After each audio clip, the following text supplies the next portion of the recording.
Então a gente começou aqui a gravação. Deixa eu ir lá pro Hangout. Sim, compartilhar a tela. Vamos compartilhar a tela.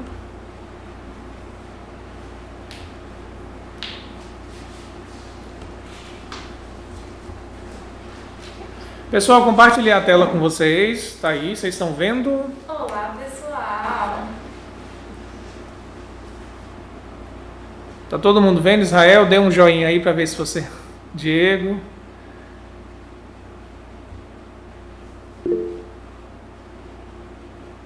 Meu povo? O microfone tá... Tá.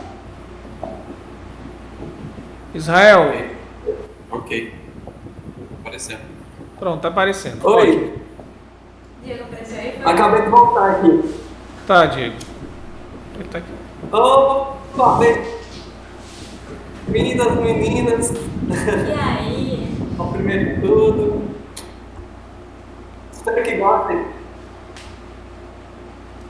Mayara já- Fica bem mais cheio. Vamos lá. Hoje a gente vai dar sequência, né? Então já tá gravando.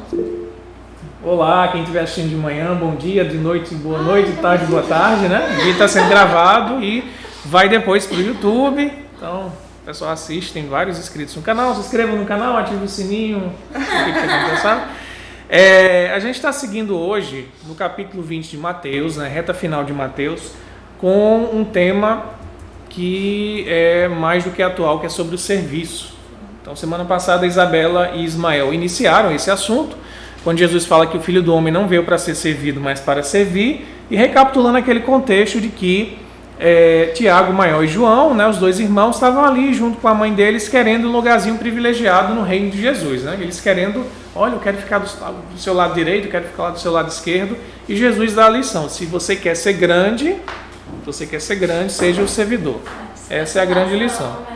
Então, no estudo anterior, a gente viu um pedido de uma mãe, a mãe do apóstolo João e do apóstolo Tiago, chegou assim para Jesus: Jesus, ó, no teu reino, coloca meu filho um à tua direita, outro à tua esquerda. Pedido de mãe. Mãe vai lá, né? Bota um jeitinho aqui, ajeita aqui. Aí Jesus dá essa lição. A gente viu isso e disse que quem quiser ser grande tem que servir e não querer postos, né? Não querer cargos. Ela faz um pedido, né, Salomé? Aí Isso. os apóstolos ficam ali. Mas caramba, olha só, isso aí inicia-se uma espécie de uma contenda, que é quando inicia essa passagem, né? Isso. Eles ficam discutindo, mas é um absurdo, e qual será o maior dentre nós? Aí Jesus chega nesse momento, fala assim: pessoal, não é assim. Aí dá essa lição de, ó, quem quer ser o maior, se faça o menor, se faça o servidor de todos. E daí vai adiante. Então, Aí assim, antes de a gente começar, como nós temos duas participantes novas, né? A gente vai aqui apresentar, ou elas podem se apresentar. São conhecidas minhas e de Diego já de um tempo. A gente fez ESD junto. E elas vão dizer brevemente quem são, de onde vêm, o que é que pretendem no NEP. E a gente tem um prazer de receber sempre pessoas novas, né, Isa? E assim, o NEP na verdade é uma família que a gente construiu há 6 anos, então a gente está junto há muito tempo e todo mundo que passa por aqui fica no nosso coração. Rapidinho. Olá, galera. Sou Michele. Participei lá no comecinho, nas primeiras aulas, e acabei me perdendo nesses 6 anos. Estou voltando aqui para aprender e evoluir. Muito bom. Então, Michele e Júlia. Júlia. Oi, pessoal. Eu sou filha da Michele. Eu já fui espírita desde pequenininha. Mas... Foi na CE, espírita. E só que essa parte por ser espírita desde pequenininha, eu acabei não vendo quase nada sobre o evangelho em si. Sim. E aí é uma curiosidade que eu tenho faz bastante tempo, e quando eu soube dessa oportunidade de estudar o evangelho ainda mais sobre a luz do espiritismo, foi perfeito. Tem quantos anos? 19. Legal. Então, vamos lá, né? Vamos fazer a nossa prece inicial para a gente começar. Passar aqui os slides. Eu deveria fazer a prece. Diego. Deixa eu falar aqui. Diego, tu pode fazer a prece, Diego? Isabela indicou teu nome para fazer. Porque se você indica primeiro, você não vai ser indicado. Diego, tá podendo? Alô, alô, alô, alô. Estão me escutando? Sim. Pronto. Pode ser. Eu vou pedir só para desligar aí o microfone de vocês, para não dar microfonia. Obrigado. Pronto, então. Vamos nos concentrar. Quem quiser fechar os olhos nesse momento, para assim, a gente poder sintonizar com a espiritualidade maior, independentemente do ponto em que estejamos. Se estamos aí presencialmente em João Pessoa, estamos em cada um em sua cidade, em suas casas, acompanhando mais um dia de estudo, e que as reflexões do dia de hoje possam nos tocar os corações, possamos ter momentos de compartilhamento bastante produtivos para todos nós, e que esse momento ele não se encerre aqui, mas que possamos levar essas lições para nossas vidas e consigamos aplicá-las em cada momento, em cada instante, a certeza de que Jesus está sempre conosco, nos auxiliando e nos intuindo para o bem. Que assim seja, graças a Deus. Que assim seja. Então, abrir o microfone. Prece inicial feita, eu vou passar aqui a palavra para a Isabela, né, para ela poder conduzir, e aí a gente vai ter os grupos se apresentando. Né? Como normal, né? Como o habitual na segunda parte dos estudos, a gente vai fazer uma leitura rápida, só de um evangelista. Eu botei Mateus, Marcos e Lucas aí, porque eu não soube escolher qual, mas vamos deixar só o de Mateus mesmo. A gente faz uma leitura aqui rapidinho, só da tradução de Haroldo, que ó, esse do lado esquerdo é a tradução de Haroldo e o da direita é da Bíblia de Jerusalém, que são os dois que a gente usa. Então a gente leu de Haroldo e daí segue para os estudos que os nossos nepianos estão aí para apresentar. E é isso. Essa passagem foi muito comentada. Quem quiser depois dar uma olhada no NEP Brasil, na parte da pesquisando o Evangelho, vão aparecer textos de Emmanuel, vários textos de Emmanuel, vários textos de Joana de Ângeles, Miramês, tem 2 textos deles. Assim, foi muito bem comentado. Inclusive, a gente teve que selecionar, não deu pra colocar tudo. E a gente botou mais de... Assim, teve grupo que pegou 3 textos de Emmanuel. Os que tem menor. Era só porque deu uma dor de cortar. Mas, assim, foi bem comentado. Quem quiser depois dar uma lida com calma, olha lá no NEP Brasil. Vamos lá, pessoal. Eu posso fazer a leitura? Tá, Mateus capítulo 20, versículos 24 a 28. O grande servidor. Ouvindo isso, os 10 indignaram-se com os 2 irmãos. Jesus, porém, convocando-os, disse: Sabeis que os governantes dos gentios exercem domínio sobre eles, e os seus grandes exercem autoridade sobre eles. Não será assim entre vós, mas quem quiser tornar-se o maior entre vós, será o vosso servidor. E quem quiser ser o primeiro entre vós, será o vosso servo. Da mesma forma que o Filho do Homem não veio para ser servido, mas para servir e dar a sua vida em resgate de muitos. Aí, na semana passada, a gente viu vários significados, né? O que ele queria dizer. O Filho do Homem, toda vez que Jesus refere ao Filho do Homem, é ele mesmo. E na passagem de Lucas, na verdade, é maior e dá outros detalhes, outros insights. Quem quiser depois dar uma lida de novo, é sempre bom. Então, vamos lá. Pode passar, que eu botei todos. Com o de Lucas é gigante. E vamos começar com Israel e Marilu, com o texto de Emmanuel. Ismael está entrando agora aqui. Tá. Ismael, seja bem-vindo. Esse que é o Evangelho de Haroldo. Isabela disse que você estava com um probleminha de alergia, né? Você está chegando agora, você está vendo pessoas aí que você conhece aqui na sala. Tem uma que está mais crescidinha. Mas fizeram ERG com a gente, lembra delas? Lembro. São pessoas muito queridas. Michele. Larissa, a gente tá no carro voltando para casa. Não, mas era mais de uma semana. Beleza, Ismael. Vamos lá com Israel e Marilu. Fiquem à vontade para vocês falarem, certo? Do texto do Emmanuel. O primeiro texto está lá no Pão Nosso, mensagem antes de servir. Ok. Não sei, Marilu, você quer fazer um comentário? O que é que eu...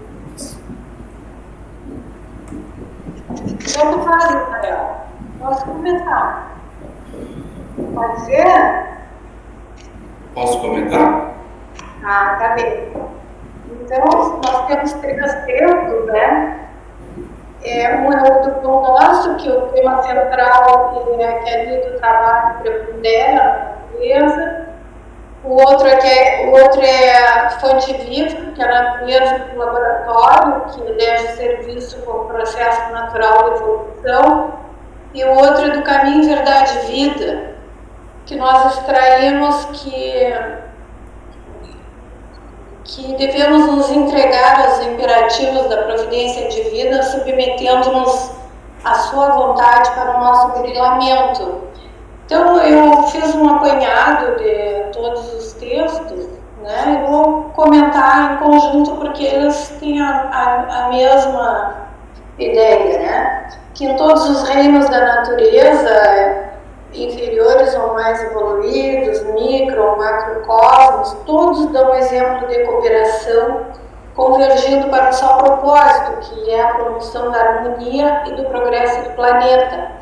Todos a seu tempo servem, tudo na natureza tem sua serventia. E o homem, neste contexto, com o potencial de discernimento adquirido pelo aprimoramento das faculdades intelectuais, que é um processo natural de evolução, né? Acrescido do exemplo e ensinamentos recebidos do Mestre Jesus, que passou entre nós trabalhando e servindo, resta então ao homem um emprego digno de suas faculdades e potenciais a favor do bem comum e do progresso do planeta.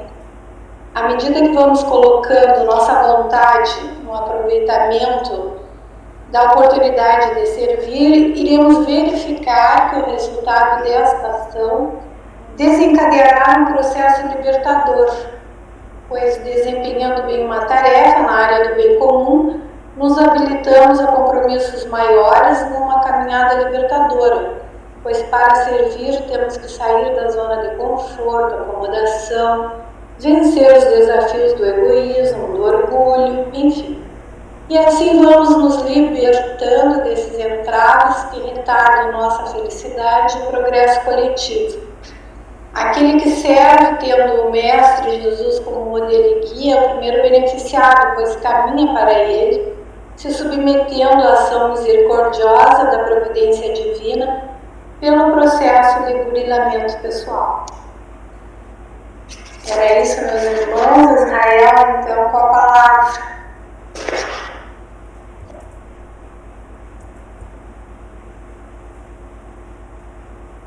Israel? Esse grupo tem uns 3 slides, não é isso? Israel. Tá ok. Deixa eu ver o microfone. Quando eles falam, tá fechando o microfone aqui. Então, desses 3 textos aí, eu gosto de viver, também pegar a vida, linear, eles são, eles, assim, eles se esbarram, quase que são simétricos, principalmente o primeiro, que é o nosso, e o Fonte Viva, mensagem é muito parecida. E o Marilu ali acabou sintetizando bem, vamos dizer assim, todos os textos ali. E naquele slide anterior ali, ainda coloquei no final, se puder colocar e contributo, assim, que ela falou ali, de tudo ter a sua função, vamos dizer assim, na criação divina. A gente verá assim que as árvores, né, como tudo na natureza, tem as suas funções Então, tem árvores que vão servir os seus frutos como alimento, e algumas delas vão servir com as suas propriedades através de medicamentos, né? Então, umas servirão para a cura, para auxiliar nas enfermidades. As pedras também nos vão servir, algumas para construir os nossos lares, outras em alguns momentos, vamos assim, para pavimentar as nossas estradas.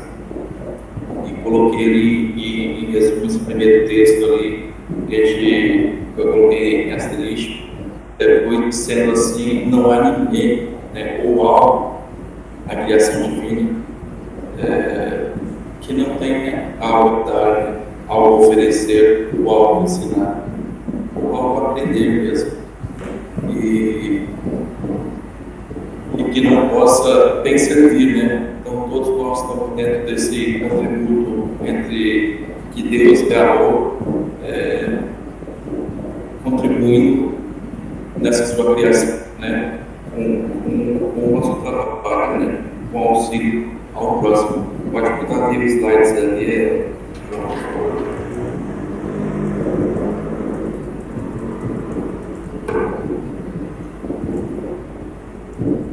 E nesse segundo texto aí, que é o Fonte Viva, ele começa a dizer que a natureza, em toda parte, é um laboratório divino, que elege o espírito de serviço por processo normal de evolução.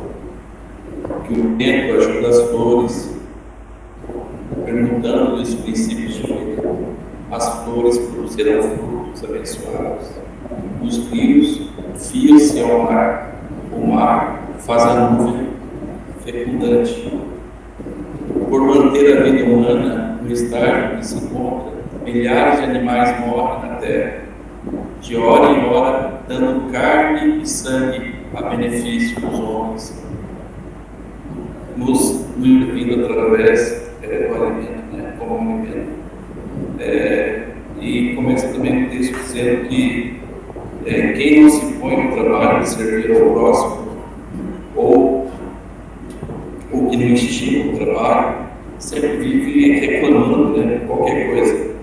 E que às vezes pequenas coisas estragam o seu dia, né? Então são acostumados a servir, serem servidos tanto que o simples ato de alguém não servir direito à sua mesa já se reclama. São aquelas pessoas que vivem por reclamar, sofrem qualquer coisa. E pode passar o outro slide aqui, João.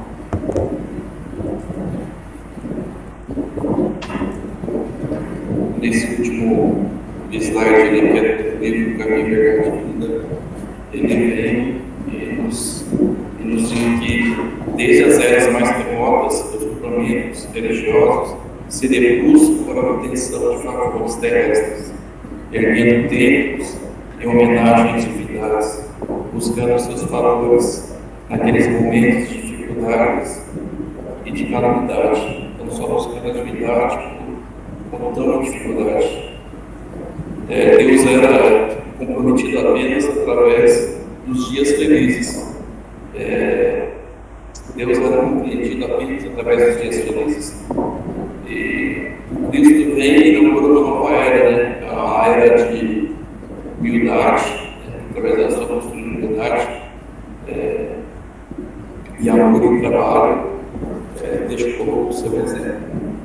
Então, Cristo deixou essa compreensão de que entre os seus discípulos, o princípio de fé jamais será da conquista fácil de favores dos céus, esforço ativo pela iluminação própria e pelas execuções dos desígnios de Deus, através das horas calmas ou tempestuosas da vida.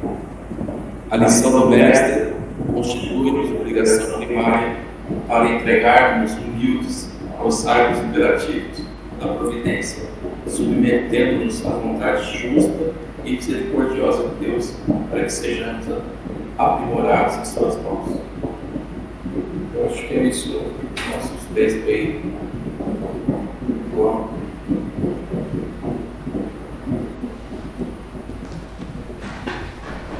Muito bom, pessoal. Muito bom, conseguiram sintetizar bem.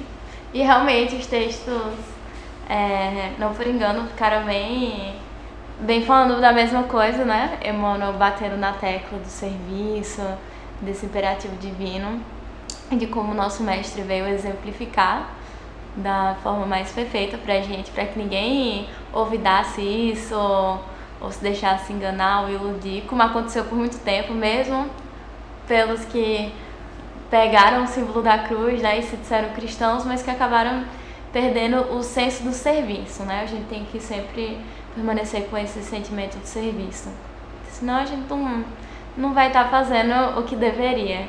Tanto que foi interessante que semana passada uma das discussões suscitadas foi a questão de coisas pequenas, mas, exemplo, em casa, a gente acaba se habituando a ser servido, seja pelo pai, pela mãe, por uma avó, por alguém ali, e às vezes essa nossa estarmos habituados, a gente se acomoda e faz assim, não precisa lavar a louça não, faz, não, pode ficar tranquilo, a gente nem insiste, já que ela gosta, né?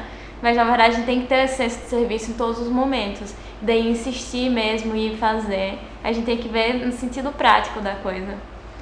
E é isso. E assim, final de ano eu acho que isso é sempre uma conversa boa, porque a gente tem quando mais tem ações de caridade, né? Vai ter o Natal com Jesus aí, várias ações da gente pensar no serviço e ser cristão.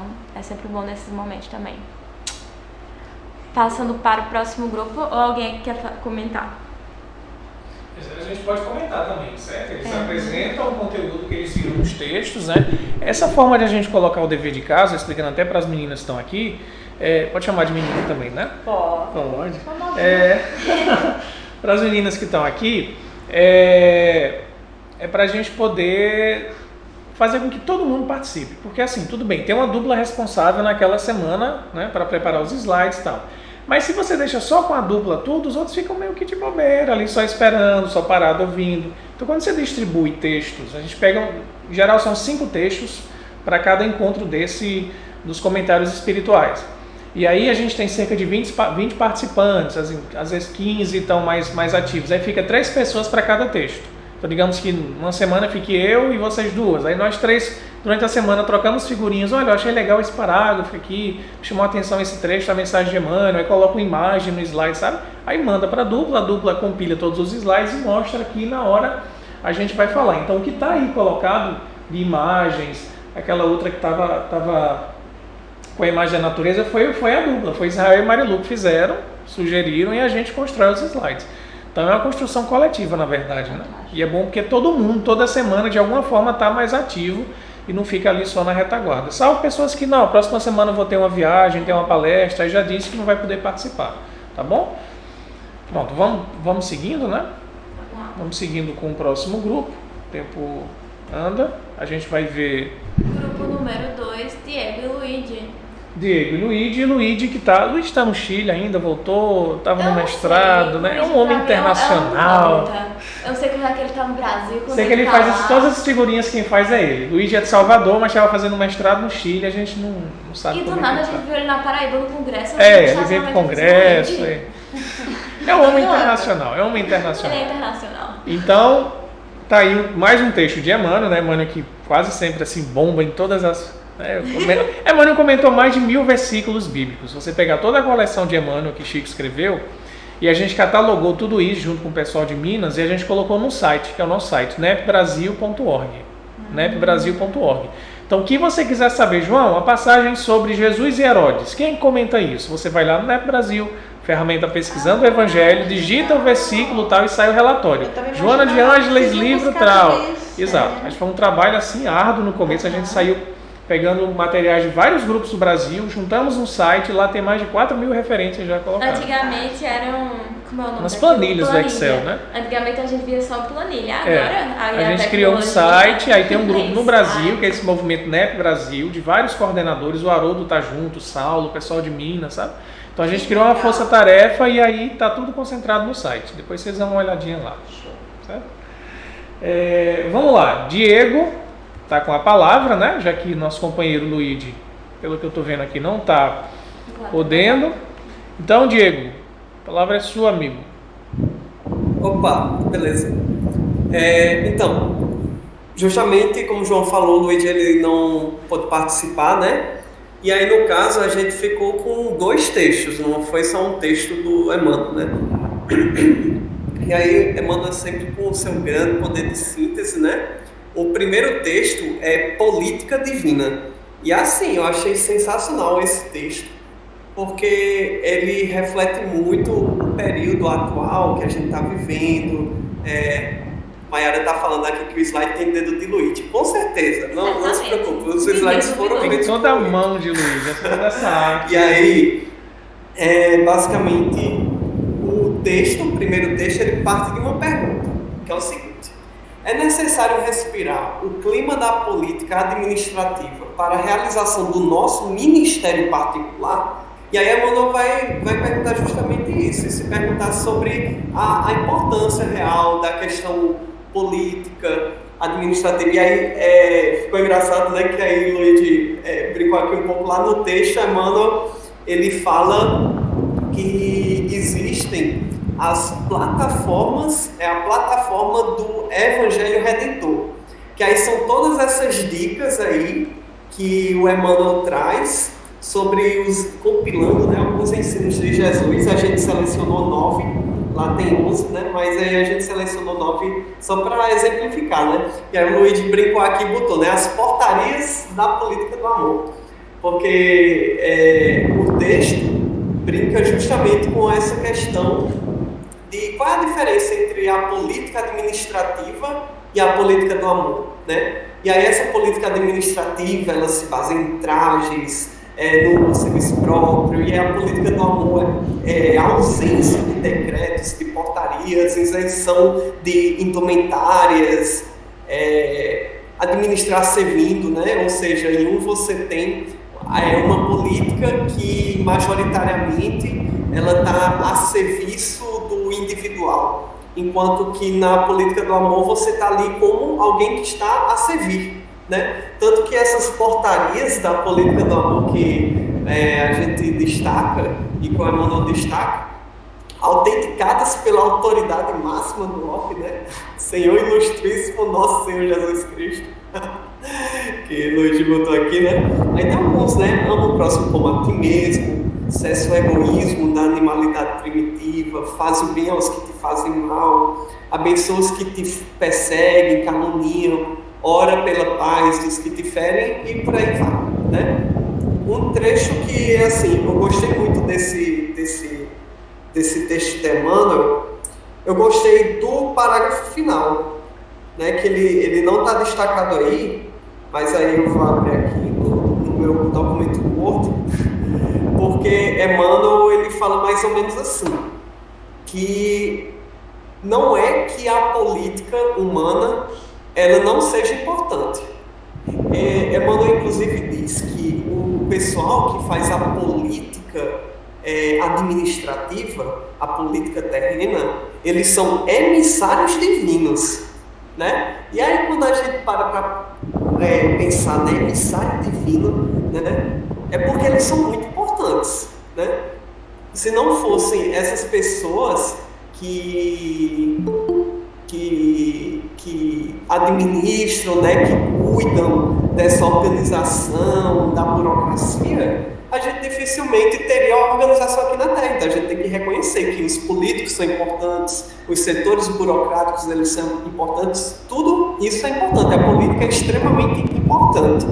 Mas aí a gente volta à pergunta inicial: será necessário respirar o clima da política administrativa? É interessante isso, porque parando para pensar sobre realização pessoal, a gente não precisa seguir a política terrena, a política administrativa. Na verdade, a gente deve buscar a realização dessa política do amor, entre aspas, né? No sentido da nossa própria modificação interior. E aí eu diria até que seria o contrário. A gente não precisa respirar o clima da política administrativa. Na nossa visão, né, conversando com eu e o Luigi, a gente interpretando o texto do Emmanuel, a gente reconhece que, na verdade, o clima da política administrativa é que um dia vai se realizar ao seguir a política do amor. E a gente só vai ter essa política alinhada com a política do amor quando a gente começar a se modificar, quando a gente se transformar interiormente. Então, quando a gente se transforma interiormente e mais pessoas vão se transformando, eventualmente essa política administrativa, que nada mais é do que um reflexo da nossa sociedade, ela também vai evoluir, ela vai se transformar. Aí vamos passar para o segundo slide. Pode passar, João. Pronto. Aí chegamos aí no grande servidor. Esse segundo texto, ele essencialmente fala sobre como Jesus, ele exemplificava, né? Ele não se limitava a simplesmente falar, né? E aí é interessante que tem um determinado momento em que Emmanuel vai utilizar o termo ciência da renovação interior, né? E aí ficou muito interessante como Luigi aqui destacou esses 3 pontos que eu acho que sintetizavam bem o texto, né? E quais são esses postulados, né? Não se limita a tecer a coroa com palavras estudadas, mas estende-a e consolida-lhe os valores com as próprias mãos, né? Então não é aquela ciência fria, né, que está ali presa dentro do escritório e tal. A prática é o seu modo de convencer, né? Que ele está falando de Jesus, exemplificando, né, o sentido da gente estar na prática, da gente estar servindo. E o próprio sacrifício é o seu método de transformar. Quando a gente fala aí sobre a questão dessas palavras, né, que a gente não se limita a tecer simplesmente palavras, mas de fato viver o ensinamento, isso me lembrou de um podcast que eu estou escutando, que é o Xadrez Verbal, e tem uma coluna em que se fala sobre economia, né? E aí a mulher que fala sobre economia, ela sempre fala sobre economias do ponto de vista da macroeconomia, que ela considera uma série de aspectos sociais, né? A questão da educação, a questão da segurança, como fatores a serem também levados em consideração quando você fala de economia, e não só aspectos monetários. Porque, afinal de contas, educação, segurança, tudo isso pode ser interpretado como uma forma de investimento. E aí ela destaca que os Nobéis da Economia recentes, né, que ganharam o Nobel da Economia aí algumas semanas atrás, eles defendem uma versão da economia, né, estudos de economia que não se limitam simplesmente a estudos frios de números e estatísticas, né? Mas eles ganharam esses Nobéis justamente por realizarem estudos que correlacionavam aspectos quantitativos e qualitativos. Então eram pesquisadores que iam a campo, verificavam a realidade social daquelas pessoas, e aí foram justamente a galera aí que ganhou o Nobel da Paz, o Nobel da Economia. E aí eu achei muito interessante, porque está mais ou menos alinhado com esse texto, né, da gente não se limitar à ciência, e aí mais especificamente aqui essa ciência da renovação interior, ela não pode se limitar a palavras, a cálculos frios, né? A gente tem que de fato viver. E aí, para a gente encerrar, né, fazendo uma relação entre os dois textos, né, o primeiro texto é interessante porque a gente teria ali o que fazer, né? Ele vai trazer os postulados ali, as portarias do amor, a gente tem uma série de regrinhas ali, um passo a passo, né? Que é o que fazer. E no segundo texto, quando ele vai falar de Jesus, ele vai falar como foi que Jesus fez, né? E aí é muito interessante isso, quando a gente fala do o que fazer e do como fez, como fazer, que aí isso lembra aquela questão do Jesus como modelo e guia. É como se no primeiro texto Emmanuel apresentasse o guia, né? Apresentasse ali o que a gente precisa fazer, né?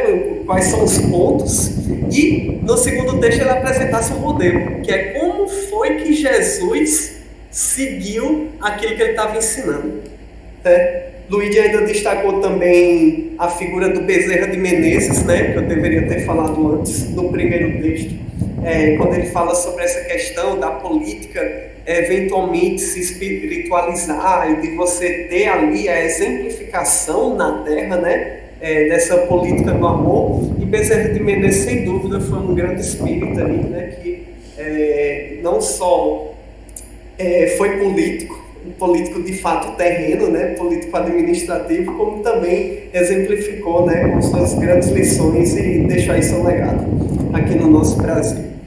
E é isso aí, pessoal. Isso é a minha palavra. Câmbio. Muito bom, Dieguito. Vamos fingir que não foi casuístico, que esses textos estão ligados um ao outro. Ou vocês pensaram que a gente não tinha esquematizado tudo, não é mesmo? Mas ficou muito bom. Alguém quer comentar algo? As garotas aqui, o pessoal daí? Podemos seguir em frente. Bom, destacar assim, que esses textos de Emmanuel foram escritos na década de 50, 60, assim, 70, né, os principais. E você vê como é atual o texto. Sim. Então, assim, Jesus falou: as minhas palavras não passarão, terra e céus passarão, mas as minhas palavras não passarão. Por quê? Porque Jesus fala de assuntos que são da humanidade desde sempre. Desde os homens primitivos, lá saindo das cavernas, até daqui a 40, 50 mil anos, quando a gente tiver uma tecnologia assim que a gente não tem nem como imaginar hoje, como nós somos espíritos, antes de qualquer coisa, são os mesmos dilemas humanos. Então as palavras de Jesus são para o espírito, né? Não é para o homem do século XVIII, nem para o homem do século I, que estava lá junto com ele, nem para a gente de hoje. Só para esses grupos separados. É para o espírito que permeia tudo isso.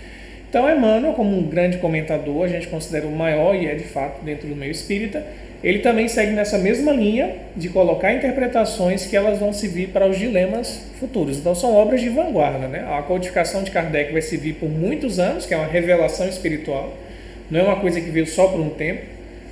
E Emmanuel também, complementando, vai seguir ainda sendo estudado por muitos e muitos anos. É isso. Próximo grupo a gente pode seguir? Pode passar para... Também pode. Nayara e Paulo. E cadê Paulo? Paulo tá na reunião aqui, né? Ele disse. Disse que vem. Paulo está numa reunião, mas Nayara está por aqui. Sim, tá ok? Vai, Bahia!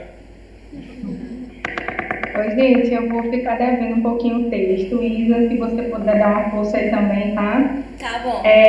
Porque acabou que eu acabei lendo na pressa, assim, e eu me centrei mais no último slide, assim, né?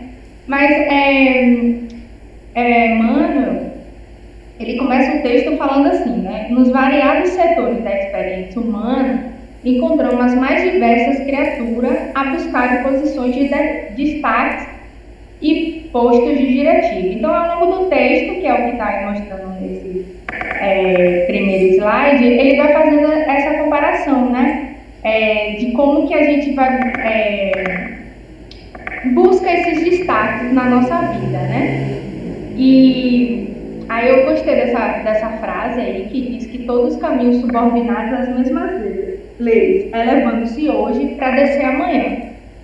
Inclusive, se alguém quiser comentar depois dessa frase, porque eu fiquei com uma certa dúvida. Eu gostei, mas eu fiquei com uma certa dúvida. E aí, no segundo slide, e eu gostei do texto porque ele resume bem, assim, e como o Diego falou, ele dá a recomendação de como que a gente deve proceder, né? Ele diz, primeiro ele traz essa questão de como que a gente se posiciona, a gente acaba se posiciona ao longo da vida. Aí ele dá esse exemplo na ciência ou no campo social. E aí, a segunda parte, ele vai mostrar o contraponto disso. Então, se puder passar o slide, João. Nai, antes de passar o slide, deixa eu comentar como é que eu entendi esse primeiro slide, certo? Tá. Ele diz aí, Emmanuel vai elencar algumas situações que a gente normalmente busca na nossa vida, né? Ele vai dizer o quê? Que o título é o primeiro. A gente geralmente busca local de destaque, a gente quer ser o melhor aluno da classe, a gente quer ser o empregado do mês, a gente quer ser, né, o melhor filho, no sentido de ter destaque na família, de ser o melhor sobrinho, a melhor esposa, enfim. Então, o texto fala do primeiro. A gente busca ser o primeiro. Então, Emmanuel fala, posição de destaque, se elevar em áreas que são de posse efêmera, tirania social, né, o uso do intelecto aí no último tracinho para você se mostrar como sendo alguém superior. E quando ele diz assim, todas caminham subordinadas às mesmas leis, elevando-se hoje para caírem amanhã, ele está dizendo, isso é natural do ego. Tudo isso, todos esses impulsos que a gente tem de destaque, seja na família, na ciência, aqui no campo social, no campo religioso, como é coisa do ego, é da lei divina que isso vai inchar e depois vai explodir. Não tem como você manter o ego inchado a vida inteira, em termos de evolução espiritual, né? Você pode passar algumas décadas até, algumas encarnações, se você ficar preso no egoísmo, mas uma hora ou outra, pela força da evolução, vai ter uma queda, a espiritualidade faz com que você caia em si, muitas vezes pela dor, pela uma perda, para você se voltar, como a parábola do filho pródigo, voltando-se para si, ele descobre nele que ele é muito mais do que uma mente brilhante, do que um príncipe faustoso, etc. e tal. Então, eu entendo essa parte vermelha nesse sentido. Sobem todas as aspirações egóicas e elas criam realmente um espaço. Mas depois vai descer, porque é da lei que tudo que é transitório termine. E a gente lembra do livro Há 2000 anos, quando Jesus conversou com o senador Públio, Jesus dizendo, tudo que está aqui em Roma, isso vai virar pó.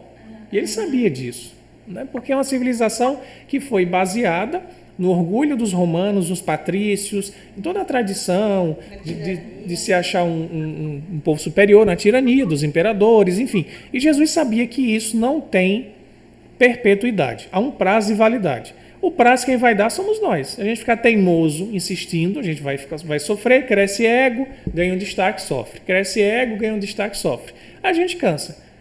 Aí pelo cansaço a gente muda a rota, né, e se encaminha em direção ao Cristo. Pelo menos foi assim que eu interpretei. Como o companheiro Paulo chegou, né, se ele quiser falar um pouquinho também. Ô Paulo, deixa eu terminar só um pouquinho, aí você volta e fala seu geral, pode ser? Claro, meu amor, você que manda. E como o Mayara falou aqui, João é didático, tipo besta, viu, menina? Impressionante.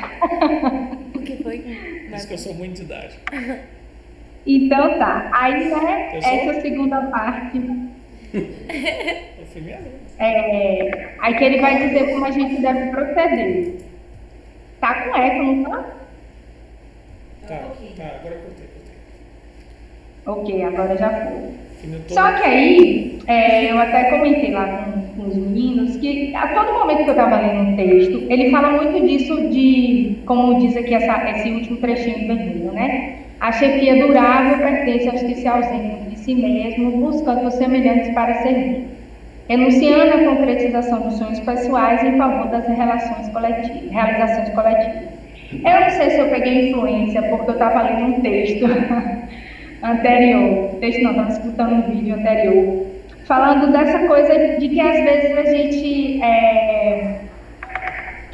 eu senti que, como eu falei para os meninos, que a gente deveria ler esse texto também, essa questão do servir, do renunciar, ausentar de si mesmo, com muita cautela, com cuidado, né? Com esse ausentar demais de si mesmo, ao ponto de anular-se em prol do outro. A gente já comentou sobre isso, né? Aqui em outros estudos, esse fato da gente ter o cuidado para a gente não se anular em prol do outro. Então, eu entendi, lógico, a proposta de Emmanuel, mas eu senti que a gente precisa realmente ter um pouco de cautela com o uso de certas palavras que ele empregou aí no texto, né? E aí ele finaliza com uma frase que eu achei muito bonita, e que para mim seria o verdadeiro amor, e que eu ainda estou um pouquinho distante de alcançar, né?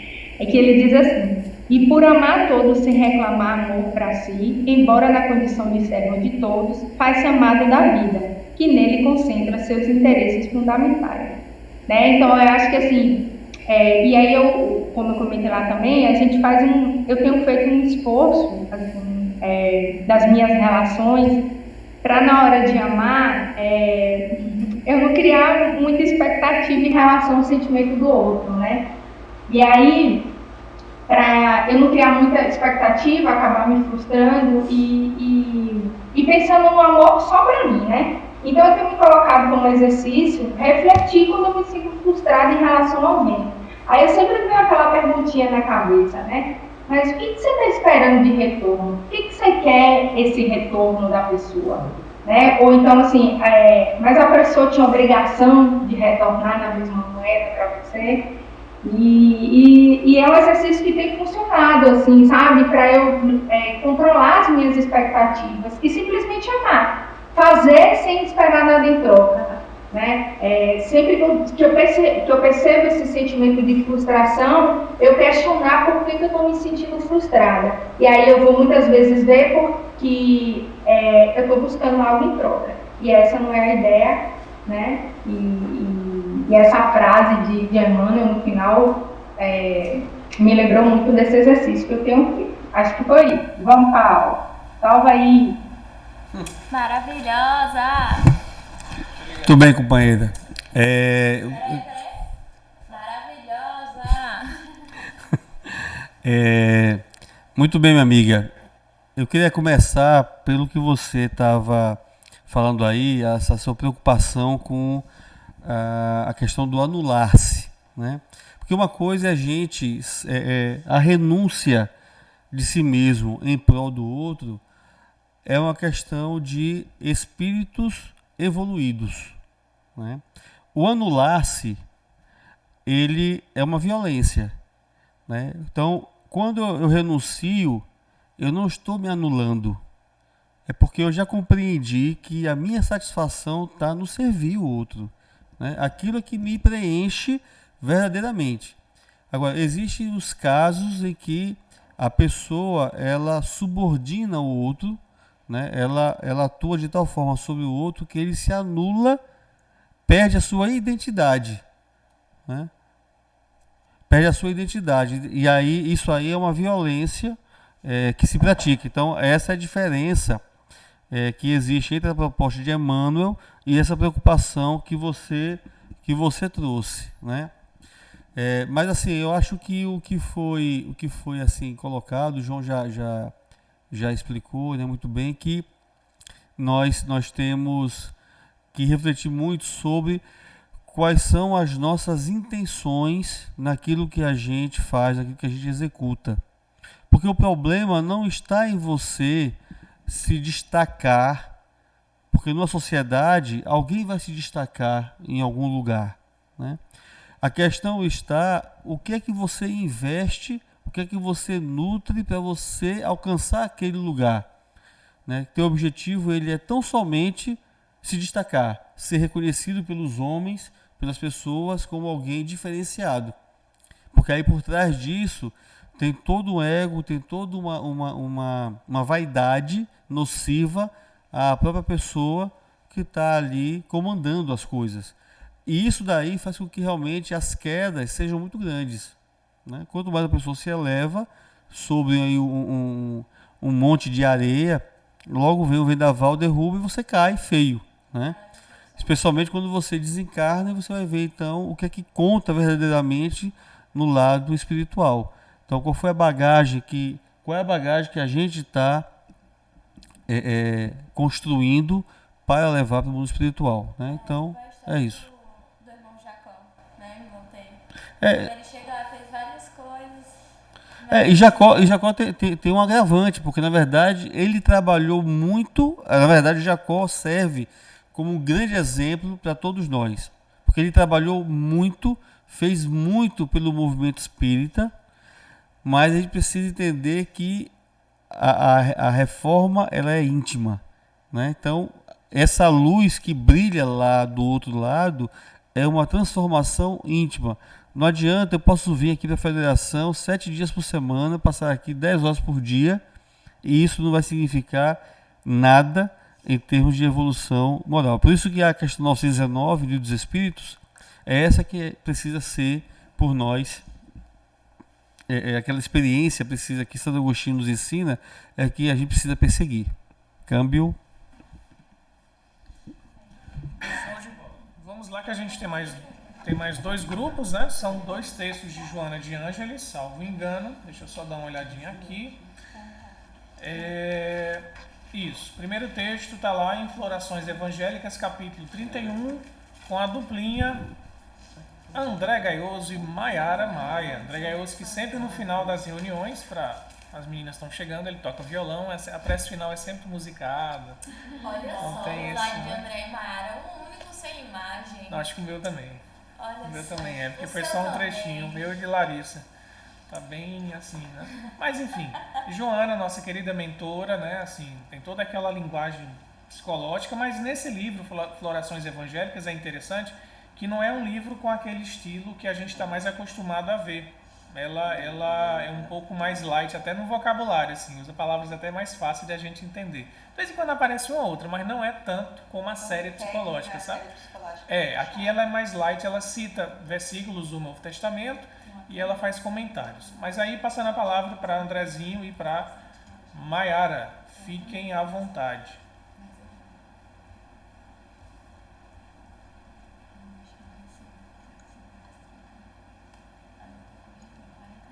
André?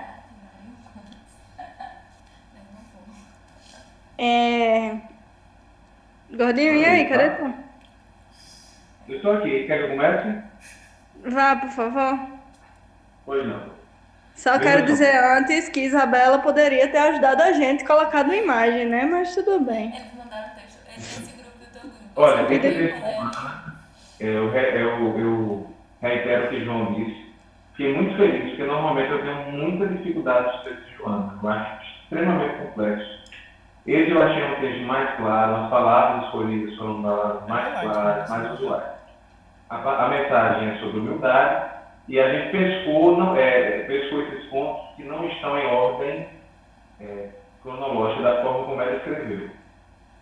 Podemos, a partir desse texto, dizer que Joana conceitua humildade como submissão à vontade de Deus, doação plena e total às suas mãos, deixando-se conduzir pela sua diretriz que cura e governa o universo. Eu achei muito linda essa definição e muito surpreendente também. Ter humildade é submeter-se à vontade de Deus, né? Seja feita a sua vontade, não a minha. E é legal, achei bonito.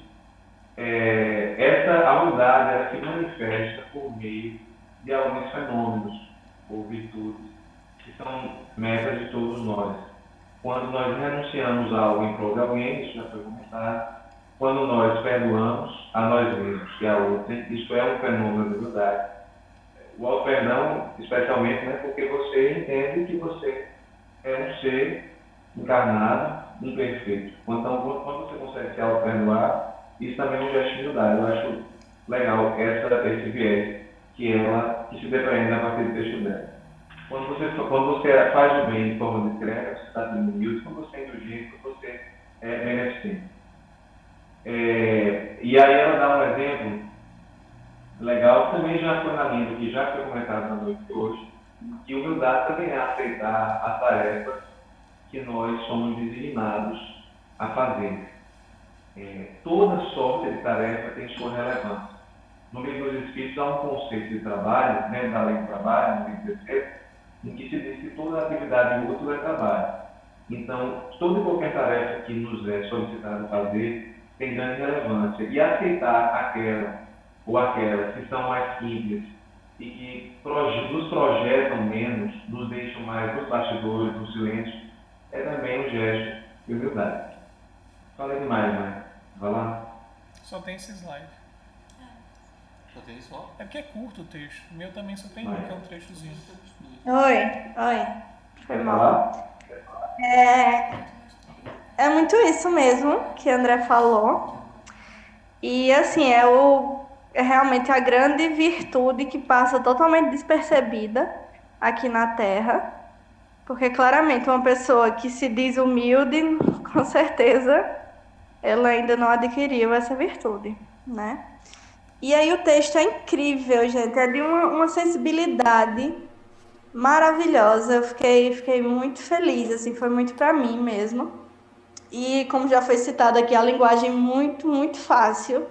Até me espantei um pouco, mas maravilhoso o texto. Então fica aí a dica de leitura para todos. E aí, como o Gordinho falou, a gente destacou esses pontos, que inclusive os que André destacou foram mesmo os que eu destaquei também. E ao final, ela vem trazer o exemplo de Jesus, né? Que foi realmente quem viveu e exemplificou essa virtude aqui na Terra. E aí vem dizer: conquanto Jesus fosse o arquiteto sublime da terra, não desconsiderou a carpintaria singela de José. Caminhou imensos trechos descampados de solos agrestes a serviço do amor, conviveu com os mais difíceis caracteres sem melindre, sem falsa superioridade. Tão igual se fez aos infelizes, olha só essa última frase, tão igual se fez aos infelizes que o acompanhavam, que nem todos acreditaram fosse ele o escolhido. Então, realmente, fica aí o convite para nós desenvolvermos essa virtude, que é a primeira, né, do rol de bem-aventuranças que Jesus vem trazer para a gente. Então, belíssimo texto. Valeu, Joana. Muito, muito, muito lindo. Câmbio.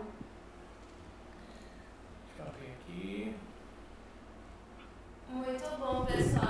O João falou uma coisa muito certa aqui. Você visse esse último trecho, parece que foi a Amélia, né, que escreveu. Tava ali, a Amélia inspirando Joana, talvez, que é essa pegada que a gente vê dela. Então, ficou muito bom. E eu não tenho nada a comentar. Alguém quer comentar algo? Assim, até um destaque literário, né? A gente aprende com Kardec a perceber também a característica dos espíritos pela linguagem, né? E Joana, quando a gente vê os livros da série psicológica, ela vai realmente a fundo numa abordagem mais um teor científico de psicologia, cita Freud, cita Jung, né? Cita coisas que a gente... O que é um arquétipo, uma sombra? A gente demora para entender. Mesmo quem já teve algumas leituras, demora para entender. Então, é um livro focado para um grupo de pessoas que se dedicam a essa área. Você pega as explorações evangélicas dela, você já vê um estilo diferente. Espera aí, é o mesmo espírito? Né? O médio é Divaldo. Veja só, você vê Divaldo é o médio que recebeu a série, que recebeu essas florações evangélicas. E a gente fala de Amélia Rodrigues, que foi um espírito, nasceu na Bahia, foi uma professora, poetisa, uma mulher assim muito culta. E no mundo espiritual trabalha com Joana de Ângeles, escreveu 10 livros, através das mãos de Divaldo, que contam os casos do evangelho que não estão na Bíblia. Então você tem assim, essa passagem que... Os bastidores, essa passagem que... os irmãos, né, Tiago, João e a mãe foram pedir um lugarzinho a Jesus. Aí a Amélia vai contar como é que foram os bastidores disso, antes, depois, sabe? Ela traz narrações que não estão escritas na Bíblia. E assim, é muito bonito, é muito poético. Mas... Exato, com Boa Nova do Humberto de Campos. Então, só um destaque que eu ia fazer, quando a gente estava pesquisando sobre Juana Inês, naquela época que a série saiu na Netflix, né? Eu fui ver uns textos dela, inclusive a gente encontrou textos dela falando sobre a coroa de espinhos, que é sensacional como ela interpretou, ela é encarnada, né? Tem no Dropbox. Ela é encarnada lá no México, então assim, quando você lê o texto, quando eu li esse aqui e vi, que eu peguei Florações também, que a gente vai ser o último texto, eu disse, gente, parece com a Juana Inês, porque ela está comentando o Evangelho. Isso é a beleza da coisa, né? Porque Kardec vai dizer, se identifica a superioridade do espírito, ou a sua natureza, séria ou frívola, muitas vezes pela sua linguagem. Então, quando eu peguei o texto dela, que eu fui ver lá, e a gente é fácil porque está no espanhol, e mesmo sendo antigo, é um espanhol bem parecido com o de hoje. Você vê a forma como ela escrevia interpretando o Evangelho, você vê ela interpretando aqui em Florações, é muito parecido.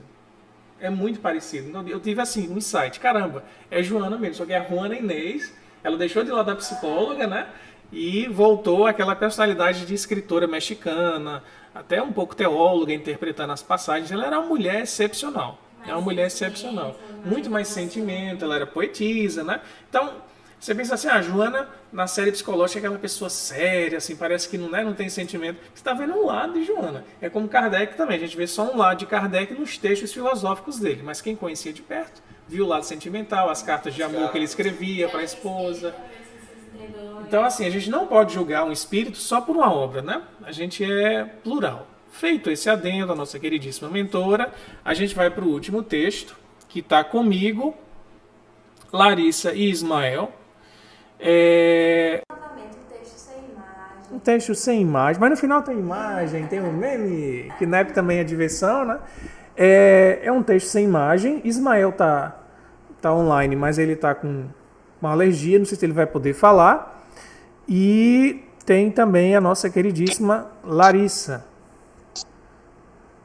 Ismael? Oi, João, estamos por aqui. Pode começar e a gente vai complementando. Beleza, então vou lá. É um trecho curto, né? Essas mensagens do livro Orações Evangélicas são bem curtas. E o texto se chama Tolerância e Fraternidade. Então, assim, ela vai elencar uma série de situações que a gente tem na vida que normalmente a gente age com impaciência e intolerância. A gente é ríspido. Coisas básicas, desde o trânsito até relações familiares. Ela elenca uma série. Que a gente não trouxe aqui até para ficar mais sintético, né? E no texto dela, ela vai relembrar uma tríade. É bem interessante isso. Ela lembra uma tríade que Allan Kardec tinha como um lema na época dele, né? Que é trabalho, solidariedade e tolerância. Kardec tinha isso como lema de vida, e isso, salvo engano, está no livro Obras Póstumas, salvo engano.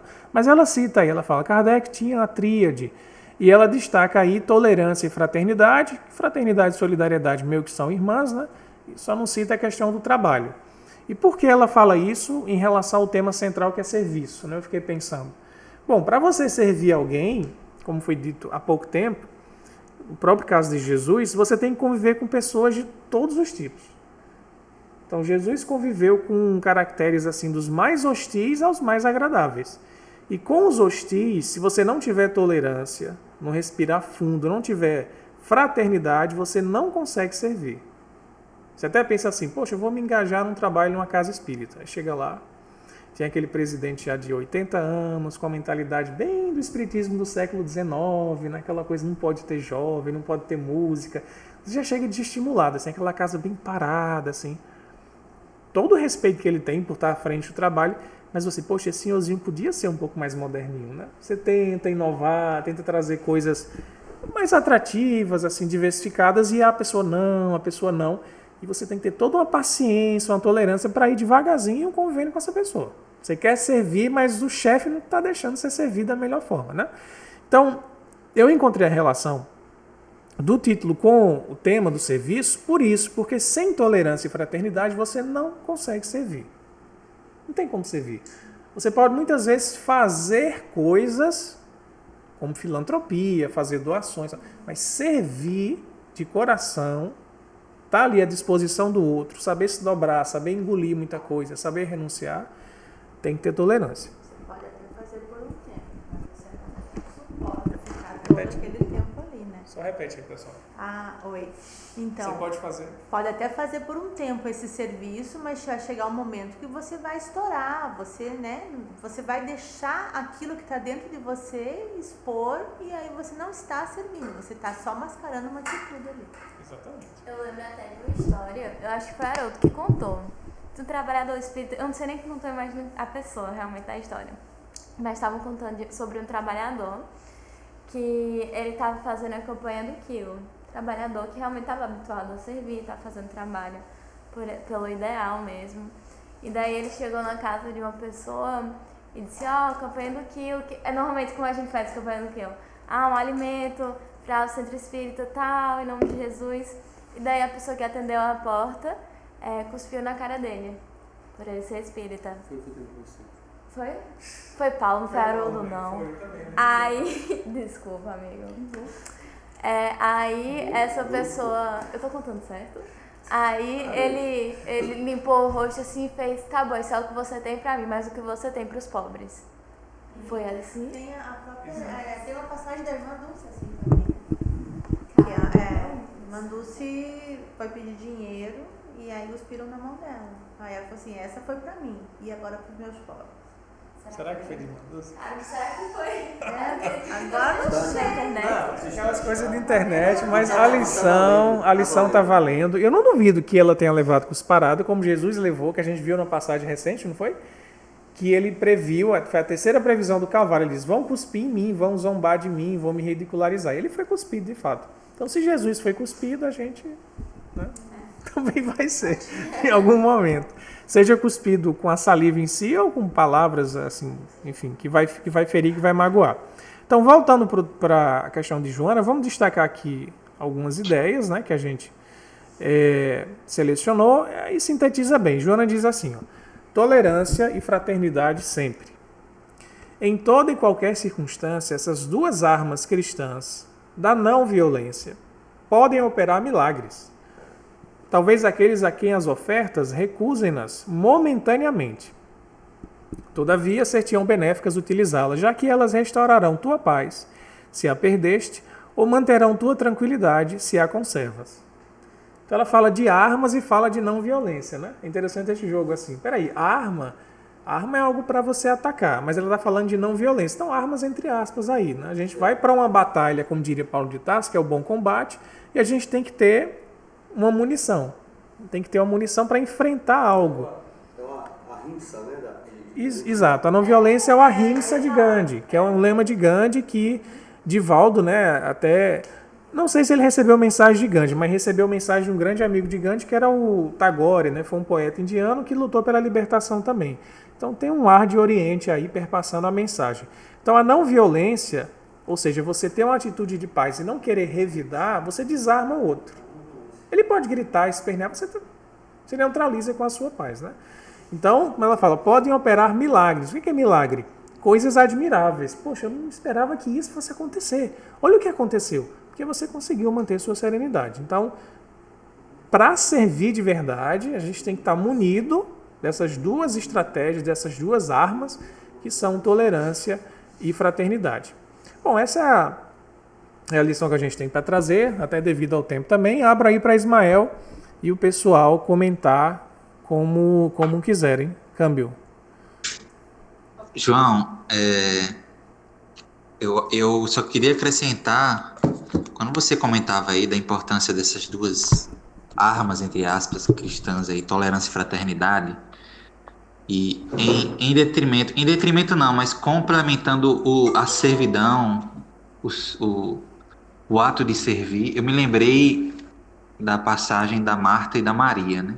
Sim. Que acho que exemplifica bem isso, porque Jesus chega, né, para quem não recorda, Jesus chega na casa da Marta e, se eu não me engano, elas são irmãs ou parentes, e a Marta tá lá servindo, trabalhando, organizando a casa, varrendo, deixando tudo limpinho, e para lá e para cá.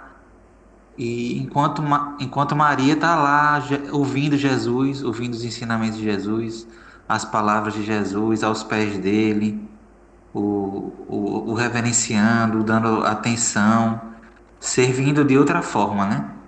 Embora aos olhos de Marta, o que ela via em Maria era que ela estava parada ali, sem fazer nada.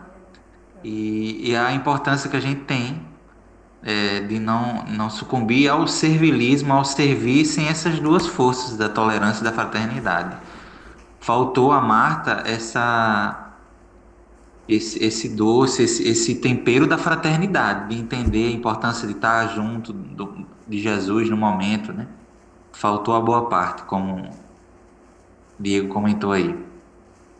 E eu acho que exemplifica bem como a gente deve encarar a servidão, não apenas através dos atos materiais, de você estar se movimentando. Muitas vezes, como a gente comentou aí, a Michelle comentou, há pessoas que de fato servem muito, mas servem de má vontade, servem sempre reclamando, e na primeira oportunidade que aparece, elas, enfim, explodem e não compreendem, de fato, não vira uma servidão, vira um ato maquinal, né? Então a importância da gente construir essas virtudes junto com a servidão. Por isso, da importância desse texto e como ele traz profundos ensinamentos. E Joana destaca também a importância da tentação, da prova, porque quando a gente é provado, a gente desenvolve essas virtudes, né? Da fraternidade, da tolerância, e também vai tirando da gente o mal que ainda habita em nós. Então ela fala que é uma batalha para a nossa própria redenção. É isso, gente. Oi, queria só fazer um comentário. Justamente, às vezes a gente pensa no serviço como se a gente estivesse comprando alguma coisa, né? Ah, eu estou comprando bônus hora porque eu estou servindo, então eu tenho mérito. E a gente não para pensar que, na verdade, o serviço ele é mais uma oportunidade e um presente para a gente do que necessariamente um presente ou um serviço que a gente está dando para o outro, né? Porque é no serviço que a gente tem a oportunidade de trabalhar as nossas virtudes, né? A nossa paciência, a nossa tolerância e a fraternidade. Então é interessante isso aí. Cândido. Vou compartilhar o último slide. O pessoal tá assim, compartilhando. Tá, peraí, deixa eu voltar logo. Vamos lá. Oi, pessoal. O João vai compartilhar o último slide pra gente encerrar esse estudo. Não é que alegria, né? Que é aquela malemolência, né? Que é... Isso aqui. Quem gostou, bate palma. Quem não gostou, paciência.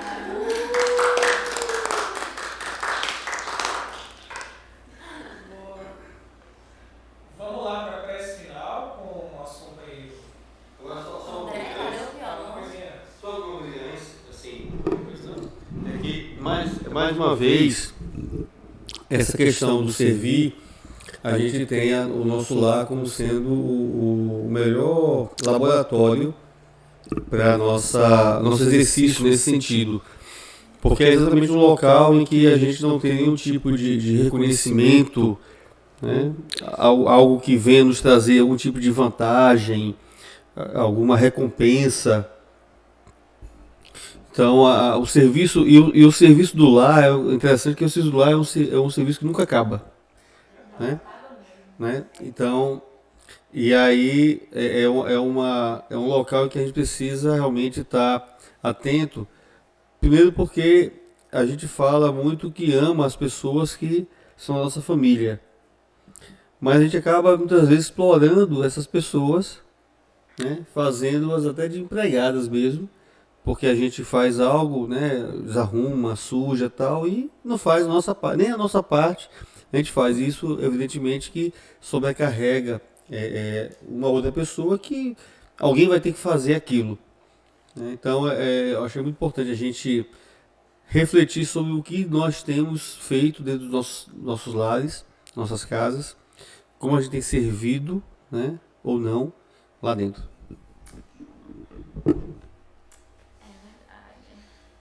Muito bom. Andrezinho, tem alguma sugestão de música? Sobre serviço, doação, alguma coisa assim? Nenhuma, você não quer nada? Vazio. Michele, alguma música que você queira com prece final? Alguma coisa pro serviço, meu povo? Doação, renúncia, né? Algo que lembre isso. Sobre o ato do ar. Sim. Quer no repertório aí, André? Oi, Ismael. Regeneração. Maiara surgiu, regeneração. Boa. Mas afinal, será que Maiara tá no lugar? Poderão sugerir música aí? Bota regeneração.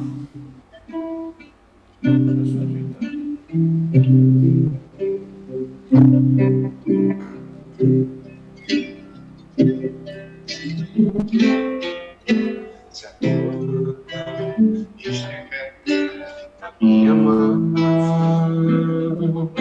e o nosso coração cantar canções de fé.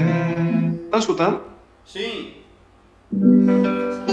Se nós dissermos que queremos hoje ainda ver o sol, se nossos olhos luzes novas se queimarem E a nossa voz em coro disser sim. Então será agora, então será a hora da regeneração. Então será agora, então será a hora da regeneração.